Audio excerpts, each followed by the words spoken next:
آپ urduaudiobooks.com پر عباد شاہ پوری کی کتاب اسلامی زندگی کی کہکشاں سن رہے ہیں۔ غرور باطل مرد درویش کی نظر میں۔ بصرہ کا گورنر دولت و حکومت کے نشے میں اٹھلاتا اور اکڑتا ہوا جا رہا تھا۔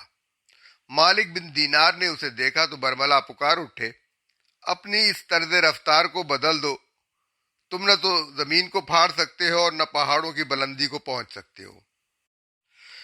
گورنر کے باڈی گارڈ مالک رحمت اللہ علیہ کی طرف لپکے کہ انہیں اس گستاخی کی سزا دیں، لیکن گورنر نے روک دیا۔ پھر خود مالک کی طرف متوجہ ہو کر کہنے لگا، میرا خیال ہے آپ مجھے پہچانتے نہیں ہیں۔ خوب، مالک نے جواب دیا، مجھ سے زیادہ تمہیں جاننے والا کون ہے؟ تمہارا آغاز ایک حقیر سے پانی کے قطرے سے ہے، تمہارا انجام ایک متعفن مردہ لاش ہے، اور آغاز و انجام کا درمیانی زمانہ تیرے کام کرنے کا زمانہ ہے، جیسا کرے گا ویسا بھرے گا۔ گرد و پیش کھڑا ہوا مجمع دم بخود تھا۔ لوگ گورنر کی سخت گیری سے واقف تھے۔ مالک نے اسے سرے راہ ٹوکا تھا اور پھر بڑے گستاخانہ لہجے میں اس کی بات کاٹ دی تھی۔ سب کا خیال تھا مالک نے اپنی شامت آپ بلوائی ہے، مگر وہ یہ دیکھ کر حیران رہ گئے کہ گورنر نے مالک کی بات سن کر سر جھکا لیا اور پھر چپ چاپ اپنی راہ لی۔ اس کی اکڑفوں اور اٹھلاہٹ جاتی رہی تھی۔ خلیفہ منصور کو ایک اجنبی کی نصیحت۔ حج کا زمانہ ہے، مکہ کے پہاڑوں اور میدانوں میں جدھر نظر اٹھتی ہے خیمے ہی خیمے نظر آتے ہیں۔ یہ لوگ اسلامی سلطنت کے دور دراز گوشوں سے سمندر عبور کرتے ہیں، پہاڑوں کو پھلانگتے اور صحراؤں کا سینہ چیرتے ہوئے یہاں پہنچے ہیں۔ عباسی خلیفہ ابو جعفر منصور بھی اپنے خدم و حشم جلو میں لیے آیا ہوا ہے اور دارالندوہ میں اقامت گزین ہے۔ رات کا پچھلا پہر ہے، ہر طرف سناٹا طاری ہے، آسمان پر ستاروں کا خاموش کارواں سرگرم سفر ہے۔ منصور اٹھتا ہے اور دارالندوہ سے باہر نکلتا ہے۔ پہلے خانہ کعبہ کا طواف کرتا ہے، پھر اپنے اللہ کے آگے سجدہ ریز ہو جاتا ہے۔ سپیدہ سحر نمودار ہوتا ہے تو قیام گاہ پر واپس آ جاتا ہے اور وہیں نماز فجر پڑھتا ہے۔ یہ اس کا ہر شب کا معمول ہے۔ آج بھی وہ حسب دستور دارالندوہ سے نکل کر خانہ کعبہ پہنچا اور طواف کرنے لگتا ہے۔ اچانک اس کے کانوں میں آواز آتی ہے، کوئی بڑے رقت بھرے لہجے میں کہہ رہا ہے، اے اللہ، میں تیرے حضور میں شکوہ سنج ہوں۔ زمین فساد سے بھر گئی ہے، ایک شخص کا ظلم اور لالچ لوگوں اور ان کے حق کے درمیان حائل ہو گیا ہے۔ ہر طرف ظلم کا بازار گرم ہے۔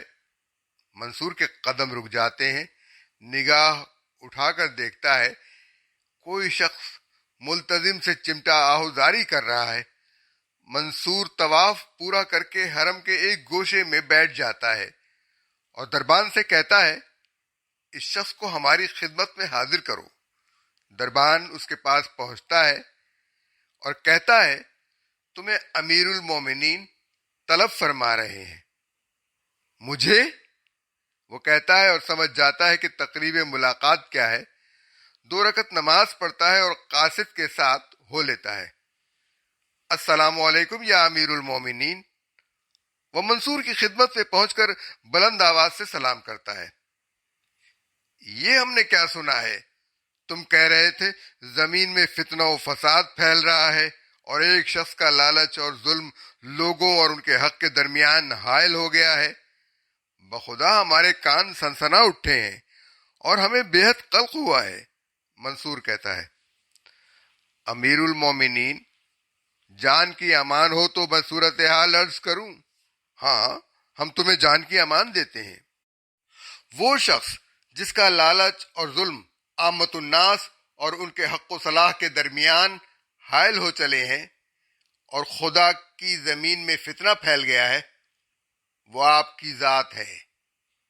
بدبخت ناہنجار، منصور کی تیوری چڑھ جاتی ہے اور لہجہ خشمگی ہو جاتا ہے۔ ہم طمع کا شکار کیسے ہو سکتے ہیں جبکہ سفید اور زرد ہمارے ہاتھ میں ہیں اور تلخ و شیریں ہمارے قبضہ میں؟ امیر المومنین، آپ سے بڑھ کر طمع کا شکار کون ہو سکتا ہے؟ آپ کو اللہ نے مسلمانوں کے معاملات اور مال و دولت کا نگران بنایا ہے۔ آپ ان کے معاملات سے تو غافل ہیں، البتہ ان کے اموال سمیٹنے میں مصروف۔ آپ نے اپنے اور مسلمانوں کے درمیان آہنی دروازوں اور ہتھیاروں کی دیواریں کھڑی کر لی ہیں۔ آپ خود ان دیواروں کے پیچھے بیٹھ گئے ہیں اور اپنے گورنروں اور حکومت کے کارکنوں کو مال و دولت سمیٹنے کے لیے بھیج دیا ہے۔ آپ نے ایسے وزیر اور اعیان حکومت مقرر کیے ہیں جو آپ کو بھولے ہوئے فرائض یاد نہیں دلاتے، اور اگر فرض یاد آ جاتا ہے تو اس کی انجام دہی میں آپ کا ہاتھ نہیں بٹاتے۔ آپ انہیں لوگوں پر ظلم و ستم ڈھانے کی شہ دیتے ہیں۔ وہ نہ صرف ان کے اموال چھین لیتے ہیں بلکہ ان پر ہتھیار اٹھانے سے بھی گریز نہیں کرتے۔ پھر آپ نے حکم دے رکھا ہے کہ فلاں فلاں لوگوں کے سوا اور کوئی شخص ہم سے ملاقات نہیں کر سکتا۔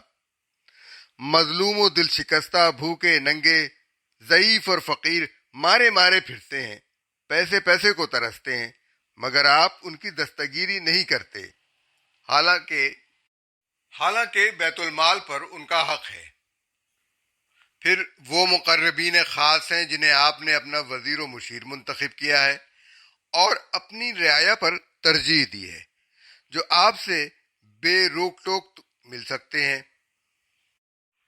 یہ لوگوں سے مال و دولت تو چھیننے میں بڑے چابک دست ہیں، لیکن اسے محتاج اور ضرورت مندوں میں تقسیم کرنے میں بے حد بخیل۔